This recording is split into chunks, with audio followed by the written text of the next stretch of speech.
ಕೆಳಗಡೆ ಪರ್ಚೇಸ್ ಮಾಡಿದ್ರಿ? ಅದೇ ಸರ್, ಮೈ ರಿಪ್ಲೇ ಸ್ಟೇಟ್ಮೆಂಟ್ ಇದೆ, ಅದರಲ್ಲಿ ಪೇಜ್ ನಂಬರ್ 7 ಇದೆ. ನಾನ್ ಪ್ರಾಸಿಕ್ಯೂಷನ್ ಇವರಪ್ಪ ಬಂದು ಅಲ್ಲಿ ಒಂದು ಲಾಬಿ ಮಾಡ್ಬಿಟ್ರು ಸರ್ ಇವರಪ್ಪ. ಯಾವ ಡಾಕ್ಯುಮೆಂಟ್ ಕೆಳಗಡೆ ಪರ್ಚೇಸ್ ಮಾಡಿದ್ರಿ? ಅದೇ ಸರ್, ಮೈ ರಿಪ್ಲೇ ಸ್ಟೇಟ್ಮೆಂಟ್ ಇದೆ, ಅದರಲ್ಲಿ ಪೇಜ್ ನಂಬರ್ 7 ಇದೆ. 11 ಸ್ಕೆಚಿಂಗ್ ನಾನು ಅಪ್ಲೈ ಮಾಡಿದೆ. ADLR ಕಡೆಯಿಂದ ಈ ಕೇಸ್ ಕೋರ್ಟ್ ಮಾಡ್ಬಿಟ್ಟು ರಿಜೆಕ್ಟ್ ಮಾಡಿಸ್ತಾ ಒಂದ್ ನಿಮಿಷ, ನೀವೇ ಅನ್ಯಾಯ ಮಾಡ್ಕೊಂಡಿದೀರ, ನಾವ್ ಏನ್ ಮಾಡಕ್ಕಾಗುತ್ತೆ? ಅಲ್ಲ ಸರ್, ಈಗ ಸೂಟ್ ಫೈಲ್ ಮಾಡ್ಬಿಟ್ಟು ಡಿಸ್ಮಿಸ್ ಮಾಡಿಸ್ಕೊಂಡಿದೀರಾ. ಅದಾಯ್ತಲ್ಲ ಸರ್. ಈಗ ಹೈಕೋರ್ಟ್ ಡೈರೆಕ್ಟ್ ಡೆಪ್ಟಿ ಕಮಿಷನರ್ ಏನು ಮಾಡಕ್ ಬರೋದಿಲ್ಲ. ಸಿವಿಲ್ ಕೋರ್ಟ್ ಒಂದ್ಸರಿ ನಿಮ್ ಸೂಟ್ ಡಿಸ್ಮಿಸ್ ಮಾಡಿದ್ಮೇಲೆ non prosecution not on merits ಅದನ್ನ ಡೆಪ್ಟಿ ಕಮಿಷನರ್ ಏನ್ ಮಾಡಕ್ ಬರುತ್ತೆ? ಮಾಡಿದಾರಲ್ಲ ಸರ್. ಈಗ ಮಾಡಕ್ ಬರೋದಿಲ್ಲ. ಇಬ್ಬರಿಗೂ ರಿಜಿಸ್ಟ್ರೇಟ್ ಮಾಡಿದಾರಲ್ಲ. ಸುಳ್ಳು ಹೇಳ್ತಾರೆ, ತಂದೆ ತಾಯಿ ಖರೀದಿ ಮಾಡಿದಂತ ಆಸ್ತಿ ಅಂತ ಮೈನ್ ಪಾಯಿಂಟ್ ಆಗ್ತಾರೆ. ಮತ್ತೆ ನೋಡಿದ್ರೆ ಜಾಯಿಂಟ್ ಪ್ರಾಪರ್ಟಿ ಅಂತಾರೆ. ಮತ್ತೆ ಕೇಳ್ಬೇಕಿತ್ತು, ತಂದೆ ತಾಯಿ ಮಾಡಿದ ಪ್ರಾಪರ್ಟಿ ಆಗಿದ್ರೆ 40 ವರ್ಷ ಆದ್ಮೇಲೆ ಬಂದು ಸುಮ್ನೆ ಕೇಸ್ಗಳು ಹಾಕೊಳ್ತಾ ಬರ್ತಾರೆ. ನೋಟಿಸ್ ಆರ್ಡರ್ ಇಲ್ಲ, ಹೆಂಗ್ರಿ ಬಂದ್ರಿ ಇವರು? ನನಗೆ ಗೊತ್ತಿಲ್ಲ ಸರ್, ಗೊತ್ತಿಲ್ಲ, ಅವರೇ ಬಂದಿದ್ದಾರೆ. ನಿಮ್ಗೆ ಹೆಂಗ್ ಗೊತ್ತಾಯ್ತು ಇದು ಫೈಲ್ ಮಾಡಿದ ಪಿಟಿಷನ್? ಇವರು ಹೇಳಿದ್ರು ನನಗೆ. ಅವರೇ ಹೇಳಿದ್ರಾ? ಹೌದು ಸರ್. ಅಲ್ಲ, ಈ ಕೇಸ್ ಫೈಲ್ ಮಾಡಿದ್ದೀನಿ. ಅದಂಗೆ ಇವರು ಅಲ್ಲಿ ಬಂದ್ಬಿಟ್ಟು ಜಮೀನಲ್ಲಿ ನೋಟಿಸ್ ಆರ್ಡರ್ ಆಗಿಲ್ಲ ಕೋರ್ಟಿಂದ, ಜಮೀನಲ್ಲಿ ಕಲ್ಲು ಉಳಿಸ್ತಾ ಇದ್ರು. ಅದಕ್ಕೆ ಇಲ್ಲ ನಾನು ಇದನ್ನ ಕೋರ್ಟ್ ಹಾಕಿದ್ದೀನಿ ಅಂತ ಹೇಳಿ ಅಲ್ಲ, ಕೋರ್ಟ್ ಹಾಕಿದ್ರೆ ಕೋರ್ಟ್ ಹಾಕಿದ ಮಾತ್ರಕ್ಕೆ ನೋಡಿ ಸರ್. 11 ಸ್ಕೆಚಿಂಗ್ ನಾನು ಅಪ್ಲೈ ಮಾಡಿದೆ. ADLR ಕಡೆಯಿಂದ ಈ ಕೇಸ್ ಕೋರ್ಟ್ ಮಾಡ್ಬಿಟ್ಟು ರಿಜೆಕ್ಟ್ ಮಾಡಿಸ್ತಾ ಒಂದ್ ನಿಮಿಷ ಕೋರ್ಟ್ ನಲ್ಲಿ ಕೇಸ್ ಫೈಲ್ ಮಾಡಿದ್ದೀನಿ, ದಯವಿಟ್ಟು ಇದನ್ನ ಗಮನ ತಗೊಳ್ಳಿ ಅಂತ ನಾನು ಹೇಳಿದ್ದೆ. ಅದಕ್ಕೆ ನಾನು ರಿಕ್ವೆಸ್ಟ್ ಫೈಲ್ ಮಾಡಿದ್ದೀನಿ. Against the order dated 7/1/2014 passed by the Assistant Commissioner. Yes. Where is that order? Assistant Commissioner order ಇದೆ. ನೀವು ರಿವಿಷನ್ ಪಿಟಿಷನ್ ಫೈಲ್ ಮಾಡಿದ್ದು ಅಸಿಸ್ಟೆಂಟ್ ಕಮಿಷನರ್ ಆರ್ಡರ್ ಕ್ವಶನ್ ಮಾಡಿ. ಇಲ್ಲ ಸರ್, DC ಅವರ ಆರ್ಡರ್. ರೀ, ಡೆಪ್ಟಿ ಕಮಿಷನರ್ ಮುಂದೆ question ಮಾಡಿದ್ದೇನು? Assistant commissioner order ಎಲ್ಲಿದೆ? Order assistant commissioner pass ಮಾಡೋ ಆರ್ಡರ್ ಎಲ್ಲಿದೆ? ನಂದು ರಿಪ್ಲೇ ಸ್ಟೇಟ್ಮೆಂಟ್. ಡೆಪ್ಟಿ ಕಮಿಷನರ್ ಮುಂದೆ ನೀವು ಅಸಿಸ್ಟೆಂಟ್ ಕಮಿಷನರ್ ಆರ್ಡರ್ ಅವ್ರು ಕ್ವಶನ್ ಮಾಡಿದ್ರಲ್ಲ, ಅದ್ರ ಕಾಪಿ ಎಲ್ಲಿದೆ? DC ಅವರ ಆರ್ಡರ್ ಅಷ್ಟೇ ಹಾಕಿದ್ದೀನಿ ಸರ್. ಯಾಕೆ ನಾವು ಅಸಿಸ್ಟೆಂಟ್ ಕಮಿಷನರ್ ಆರ್ಡರ್ ನೋಡೋದು ಬೇಡವಾ? ಕಮಿಷನ್ ಆರ್ಡರ್ ಇದ್ದಾರೆ ಎಲ್ಲಿ ಅದನ್ನ ಕೇಳ್ತಾ ಇರೋದು? ಅನುಕ್ಷರ್ G ಅಂಡ್ ಅನುಕ್ಷರ್ F. ನೀವು ಫೈಲ್ ಮಾಡಿದ ಅಪೀಲ್ ಅಸಿಸ್ಟೆಂಟ್ ಕಮಿಷನರ್ ಮುಂದೆ. ಹೌದು ಸರ್. ಏನ್ ಚಾಲೆಂಜ್ ಮಾಡ್ಕೊಂಡು? ಅದೇ MR ನಂಬರ್ 14/2000-2001. Yes sir. ಅದನ್ನ ಕ್ವಶನ್ ಮಾಡ್ಕೊಂಡು 2017 ಇಸ್ವಿಯಲ್ಲಿ ಅಪೀಲ್ ಹಾಕ್ತೀರಾ? ಹೌದು ಸರ್. ಅವರು ಅಸಿಸ್ಟೆಂಟ್ ಕಮಿಷನರ್ ಇದು ಏನು ಕಂಟೆನ್ಷನ್ ನಿಮ್ದು? ಇದು ಜಾಯಿಂಟ್ ಪರ್ಚೇಸ್ ಡೀಡ್ ಇದು. ಅವರಪ್ಪ ಒಬ್ಬರ ಹೆಸರಿಗೆನೆ ಬೈಲಪ್ಪ ಅವ್ರ ಹೆಸರಲ್ಲಿ ಖಾತೆ ಆಗಿತ್ತಾ? ಖಾತೆ ಒಬ್ಬರ ಹೆಸರಿಗೆನೆ MR ನಂಬರ್ 14/2001 ಪ್ರಕಾರ ಅದು ಅವರೊಬ್ಬರ ಹೆಸರಿಗೆ ಮಾಡಿಸ್ಕೊಂಡು. ಸರ್, ಪ್ರಾಪರ್ಟಿ ಪರ್ಚೇಸ್ ಸ್ವಲ್ಪ ಇರ್ರಿ. ಪ್ರಾಪರ್ಟಿ ಏನ್ ಕಂಟೆನ್ಷನ್ ನಿಮ್ದು ಅಸಿಸ್ಟೆಂಟ್ ಕಮಿಷನರ್ ಮುಂದೆ? ಅದು ಜಾಯಿಂಟ್ ಪರ್ಚೇಸ್ ಡೀಡ್ ಆದ್ರಿಂದ ನನಗೂ 50 ಜಾಯಿಂಟ್ ಪರ್ಚೇಸ್ ಡೀಡ್ ಆದ್ರಿಂದ. Purchase joint purchase me and my brother sir. ಯಾವ ಡಾಕ್ಯುಮೆಂಟ್ ಮೈ ರಿಪ್ಲೇ ಸ್ಟೇಟ್ಮೆಂಟ್ ಎಲ್ಲ ಈ ಯಾವ ಡಾಕ್ಯುಮೆಂಟ್ ಕೆಳಗಡೆ ಪರ್ಚೇಸ್ ಮಾಡಿದ್ರಿ? ಅದೇ ಸರ್, ಮೈ ರಿಪ್ಲೇ ಸ್ಟೇಟ್ಮೆಂಟ್ ಇದೆ, ಅದರಲ್ಲಿ ಪೇಜ್ ನಂಬರ್ 7 ಇದೆ. ಪರ್ಚೇಸ್ ಅನೆಕ್ಷರ್ ಎನಾ ಅವ್ರದ್ದು? ಅವ್ರ ಸೇಲ್ ಡೀಡಾ? ನನ್ನ file annexure A 3/6/1980 sale deed. ಯಾರ್ಯಾರು ಪರ್ಚೇಸ್ ಮಾಡಿದ್ದು? A Puttabailaiah and Hanumantharaju sir. ಒಂದನೇ ಮಗ ಪುಟ್ಟ ಬೈರಯ್ಯನಿಗೆ ಮತ್ತು ಎರಡನೇ ಮಗ ಮೈನರ್ ಹನುಮಂತರಾಜು. ಅಲ್ಲಿ ನಮ್ಮ ತಂದೆಯವ್ರನ್ನ ಇವರು ಮೈನರ್ ಗಾರ್ಡಿಯನ್ ಅಂತ ತಗೊಳ್ತಾರೆ ಪತ್ರದಲ್ಲಿ. ಆದ್ರೆ ತಂದೆ ತಾಯಿ ಹನುಮಂತರಾಜು ಯಾರು? ನೀವು. ಪುಟ್ಟ ಬೈರಯ್ಯ ಯಾರು? ನಿಮ್ ತಂದೆ. ಇವ್ರೇನಾಗ್ಬೇಕು ನಿಮ್ ತಂದೆಗೆ? ತಮ್ಮ. ಇಬ್ಬರ ಹೆಸರಲ್ಲೂ ಪರ್ಚೇಸ್ ಮಾಡಿದ್ದಾರೆ. ಮೈನರ್ ಸರ್, ಮೈನರ್ ನಮ್ಮ ತಂದೆಯವ್ರನ್ನ ಮೈನರ್ ಗಾರ್ಡಿಯನ್ ಅಂತ ಹಾಕ್ಸ್ಕೊಳ್ತಾರೆ. ನಮ್ಮ ತಂದೆಯವ್ರಿಗೆ ಹೇಗೆ ಮೈನರ್ ಗಾರ್ಡಿಯನ್ ಆಗ್ಲಿಕ್ಕೆ ಸಾಧ್ಯ? ಅದನ್ನ ಅಸಿಸ್ಟೆಂಟ್ ಕಮಿಷನರ್ ಮುಂದೆ ಕ್ವಶನ್ ಮಾಡಕ್ ಆಗಲ್ಲ. ಅವೆಲ್ಲ ಸಿವಿಲ್ ಕೋರ್ಟ್ ಅಲ್ಲಿ ಡಿಸೈಡ್ ಆಗ್ಬೇಕು.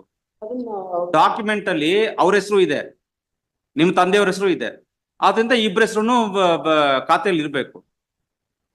ನಿಮಗೆ ನಿಮ್ ತಂದೆಯವ್ರು ಮಾತ್ರ ಸಪರೇಟ್ ಆಗಿ ಪ್ರಾಪರ್ಟಿ ಬರುತ್ತೆ ಅಂತ ನೀವ್ ಹೇಳಕ್ ಬರೋದಿಲ್ಲ. ಇಲ್ಲ ಸರ್, ಇದು ಸಂಪೂರ್ಣ ಅದನ್ನ ಡಿಸೈಡ್ ಮಾಡ್ಬೇಕು ಅಂದ್ರೆ ಸಿವಿಲ್ ಕೋರ್ಟ್ಗೆ ಹೋಗ್ಬೇಕು. ನಮ್ಮ ತಂದೆಯವರೇ ಈಗ ಆತರ ಆರ್ಡರ್ ಮಾಡಿದಾರಾ ಡೆಪ್ಟಿ ಕಮಿಷನರ್? ತಹಶೀಲ್ದಾರ್ ಏನಂತ ಮಾಡಿದಾರೆ ಡೆಪ್ಟಿ ಕಮಿಷನರ್? ಅದನ್ನ ಕ್ಯಾನ್ಸಲ್ ಮಾಡಿದ್ದಾರೆ, ತಹಶೀಲ್ದಾರ್ ಮಾಡಿದ್ದಾರೆ. ಕ್ಯಾನ್ಸಲ್ ಮಾಡಿ ಇಬ್ಬರ ಹೆಸರು ಇರ್ಲಿ ಅಂತ ಮಾಡಿದಾರಾ? ಇಬ್ಬರ ಹೆಸರು ಇರ್ಲಿ ಅಂತ. ಹೋಗಿದ್ದಾರೆ. ಸಿವಿಲ್ ಕೋರ್ಟ್ ಹೋಗಿದ್ದಾರೆ. 94 ಅಲ್ಲಿ ಸಿವಿಲ್ ಕೋರ್ಟ್ ಗೆ ಇವರೇ ಅಪೀಲ್ ಮಾಡಿ 2014 ಹಾ. ಅಲ್ಲ 94 ಅಲ್ಲಿ ಇವರೇ ಸಿವಿಲ್ ಕೋರ್ಟ್ ಅಪ್ರೋಚ್ ಮಾಡ್ತಾರೆ ಸರ್. ಆ ಸಿವಿಲ್ ಕೋರ್ಟ್ ಇವರು ಅಪಿಯರೇ ಆಗಲ್ಲ, ಅಲ್ಲಿ ಕೇಸ್ ಕ್ಯಾನ್ಸಲ್ ಆಗುತ್ತೆ. ಡಿಸ್ಮಿಸ್ ಆಗ್ಬಿಡುತ್ತಾ?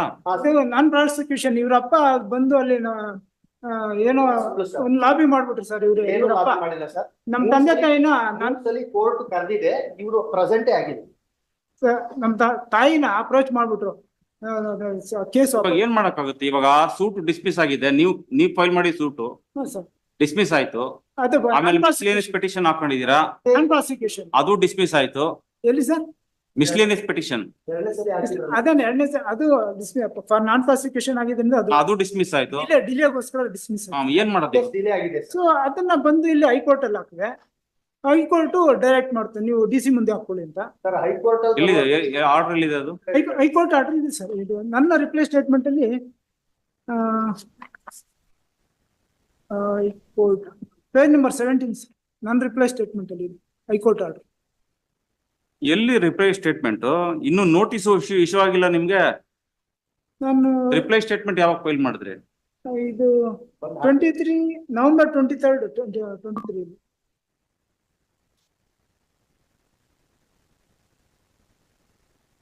ಯಾವ್ದು document number? High court next page number 17. Writ petition ಅದು. Sir writ petition. Hmm. So ಅವರು ನೀವು DC ಇದು ಜಂಪ್ ಮಾಡಿ ಬಂದಿದ್ದೀರಾ, ಅದನ್ನ DC ಮುಂದೆ ಹಾಕೊಳ್ಳಿ. ಇದು ಜಾಯಿಂಟ್ ಪರ್ಚೇಸ್ ಪ್ರಾಪರ್ಟಿ ಅಂತ ಹೇಳ್ಬಿಟ್ಟು ಡೈರೆಕ್ಟ್ ಮಾಡ್ತು ನನಗೆ ಹೈಕೋರ್ಟ್. ಸರ್, ಎರಡನೇ ಬಾರಿ ಸಿವಿಲ್ ಕೋರ್ಟ್ ಅಲ್ಲಿ ಕೇಸ್ ಆಗಿದಾಗ 19 ವರ್ಷ ಡಿಲೇ ಆಗಿದೆ. ಮತ್ತೆ ಇವ್ರು ಅದೇ ವಾದನ ಹೇಳ್ತಾರೆ. ಅದನ್ನ ದಯವಿಟ್ಟು ನೀವೇ ಅನ್ಯಾಯ ಮಾಡ್ಕೊಂಡಿದೀರ, ನಾವ್ ಏನ್ ಮಾಡಕ್ಕಾಗುತ್ತೆ? ಅಲ್ಲ ಸರ್, ಈಗ ಸೂಟ್ ಫೈಲ್ ಮಾಡ್ಬಿಟ್ಟು ಡಿಸ್ಮಿಸ್ ಮಾಡಿಸ್ಕೊಂಡಿದೀರಾ. ಅದಾಯ್ತಲ್ಲ ಸರ್. ಈಗ ಹೈಕೋರ್ಟ್ ಡೈರೆಕ್ಟ್ ಡೆಪ್ಟಿ ಕಮಿಷನರ್ ಏನು ಮಾಡಕ್ ಬರೋದಿಲ್ಲ. ಸಿವಿಲ್ ಕೋರ್ಟ್ ಒಂದ್ಸರಿ ನಿಮ್ ಸೂಟ್ ಡಿಸ್ಮಿಸ್ ಮಾಡಿದ್ಮೇಲೆ non prosecution not on merits, ಅದನ್ನ ಡೆಪ್ಟಿ ಕಮಿಷನರ್ ಏನ್ ಮಾಡಕ್ ಬರುತ್ತೆ? ಮಾಡಿದಾರಲ್ಲ ಸರ್. ಈಗ ಮಾಡಕ್ ಬರೋದಿಲ್ಲ. ಇಬ್ರಸ್ಗೂ ರೀಇನ್ಸ್ಟೇಟ್ ಮಾಡಿದಾರಲ್ಲ. ಪ್ರಶ್ನೆ ಮಾಡಿದ್ದೀನಿ. ಇಬ್ರಸ್ಗೂ ರೀಇನ್ಸ್ಟೇಟ್ ಮಾಡಿದ್ದಾರೆ ಸರ್. ಮಾಡಕ್ ಬರೋದಿಲ್ಲ. ಇಲ್ಲ ಸರ್, ಜಾಯಿಂಟ್ ಪ್ರಾಪರ್ಟಿ ಇದೆ. ಜಾಯಿಂಟ್ ಪರ್ಚೇಸ್ ಪ್ರಾಪರ್ಟಿ ಹೆಂಗೆ? ಆ ಡಿಕ್ಲರೇಷನ್ ನೀವು ತಗೊಳ್ಳೋದ್ರಲ್ಲಿ ನೀವು ಸೋತಿದ್ದೀರಾ, ಅದ್ರ ಮೇಲೆ ಡೆಪ್ಟಿ ಕಮಿಷನರ್ ಏನು ಮಾಡಕ್ ಬರೋದಿಲ್ಲ. ಈಗ ನಾನು ಹೇಗೆ ಕ್ಲೈಮ್ ಮಾಡ್ಬೇಕು ಸರ್? ಹಾಗಾದ್ರೆ ಎಲ್ಲಿ ಮತ್ತೆ ನಾನು ಸಿವಿಲ್ ಕೋರ್ಟ್ ನೀವು ಅದೇ ಮ್ಯಾಟರ್ನ ನೀವು ಹೆಂಗಾದ್ರೂ ಮಾಡಿ ನೀವು ಒಂದು ಅಪೀಲ್ ಆದ್ರೂ ಹಾಕಿ ಅಥವಾ ಸೆಕೆಂಡ್ ಅಪೀಲ್ ಆದ್ರೂ ಹಾಕಿ ಏನಾದ್ರೂ ಮಾಡಿ ಆ ಜಡ್ಜ್ಮೆಂಟ್ ನ ನೀವು ಸೆಟ್ ಅಸೈಡ್ ಮಾಡಿಸ್ಕೊಂಡು ಒಂದು ಎಂಟ್ರಿ ಮಾಡೋರು ತಗೋಬೇಕು. ಡೆಪ್ಟಿ ಕಮಿಷನರು ಅಸಿಸ್ಟೆಂಟ್ ಕಮಿಷನರ್ ಏನು ಮಾಡಕ್ ಬರೋದಿಲ್ಲ ಸರ್. ಹೈಕೋರ್ಟ್ ಡೈರೆಕ್ಷನ್ ಒಂದ್ ಸೆಕೆಂಡ್. ಅದು ನೀವು ಅಸಿಸ್ಟೆಂಟ್ ಕಮಿಷನರ್ ಮುಂದೆ ಹೋಗೋ ಬದಲು ಡೈರೆಕ್ಟ್ ಆಗಿ ಡೆಪ್ಟಿ ಕಮಿಷನರ್ ಮುಂದೆ ಹೋಗಿದ್ದೀರಾ ಅನ್ಬಿಟ್ಟು ಅದನ್ನ ಡಿಸ್ಮಿಸ್ ಮಾಡಿ ಮತ್ತೆ ವಾಪಸ್ ನಿಮ್ಗೆ ಕಳ್ಸಿದಾರ ಅಲ್ಲಿಗೆ. ಅದರಿಂದ ಏನು ಪ್ರಯೋಜನ ಇಲ್ಲ sir. High court order page number 4 sir. B that it may be fact remains that petitioner herein is claiming mutation entry effect in respect of subject land in the strength of sale deed 3680 which could disclose that under the said sale deed petitioner and his brother, that is first respondent, have purchased the subject property. If it were to be so, entries under the registered sale deed would prevail and authorities are required to act upon it. It is in this ground petitioner had filed an appeal 31/23 as already observed here in Supra, and same came to dismiss on 7/1/14. Thus petitioner herein ought to have challenged the same, and instead of taking said step has filed one more appeal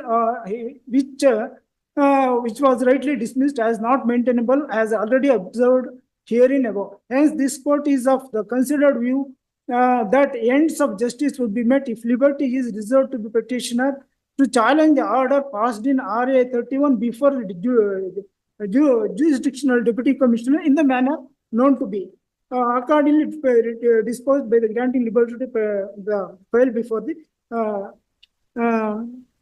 RA in all RA 31 of 1213. All contentions are kept open and no opinion is expressed.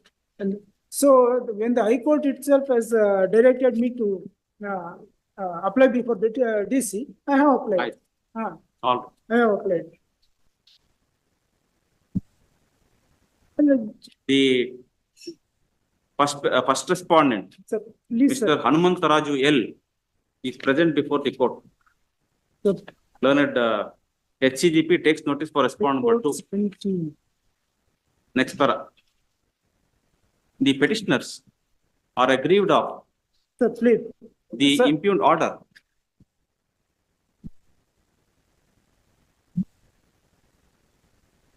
dated Sir, 21st of February 2022, passed by the Deputy Commissioner, Bangalore Rural District. sir, please.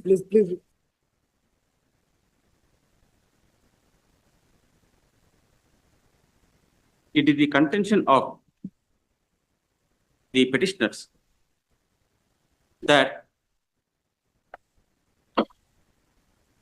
a suit for declaration filed at the hands of respondent number 1 herein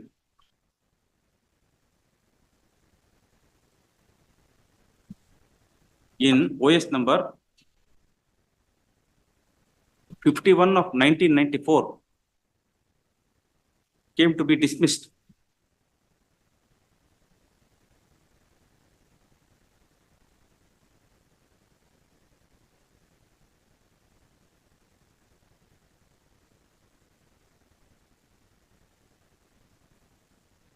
Since the plaintiff failed to furnish a copy of the plaint to the defendants. Full stop. A miscellaneous petition filed in miscellaneous number 26 of 2014 was also dismissed For non-prosecutions, for delay. on the ground of delay and laches. Yes, For 19 years. delay. Full stop. However, the first respondent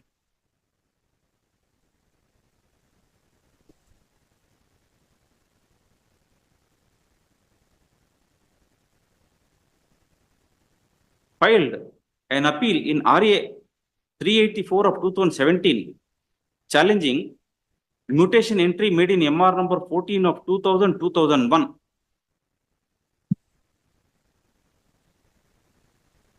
Which was already a subject matter of an appeal in RA 31 of 2012-13. Full stop.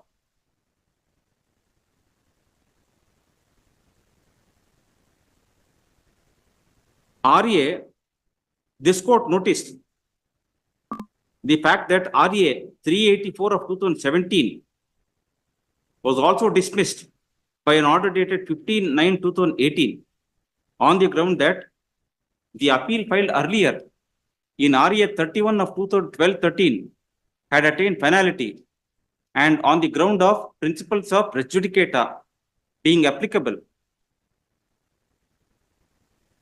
one more appeal under section 136(2) of the Act cannot be filed, and rightly so, and it was therefore held that the orders were rightly passed.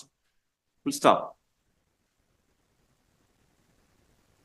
This court, although did not find any infirmity in the orders passed by the Assistant Commissioner, nevertheless,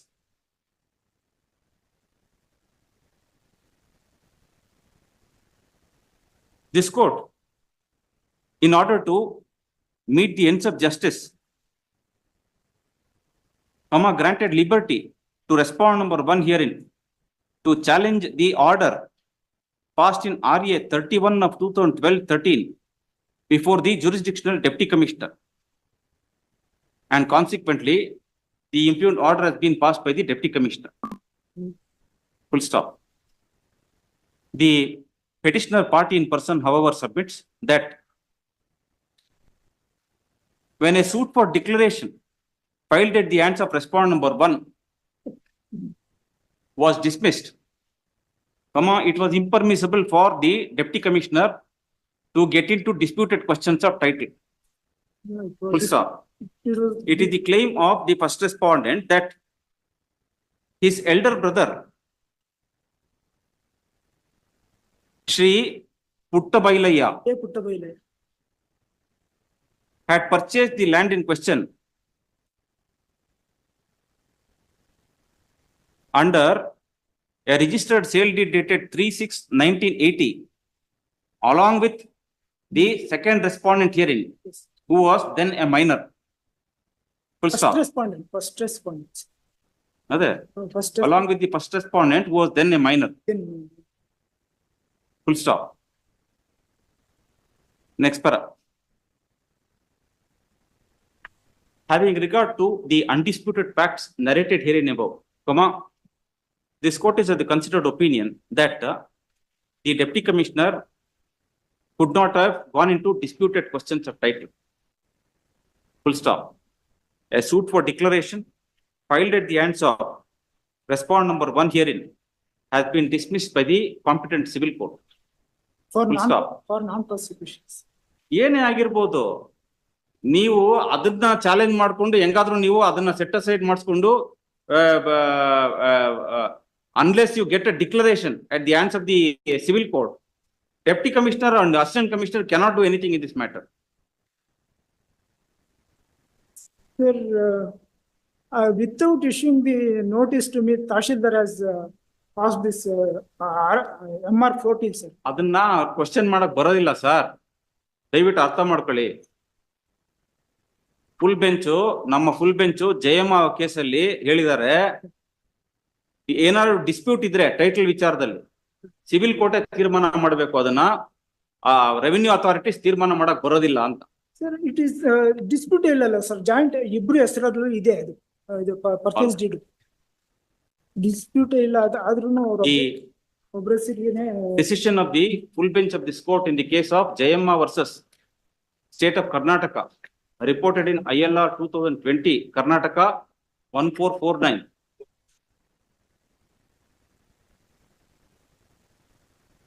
Settles the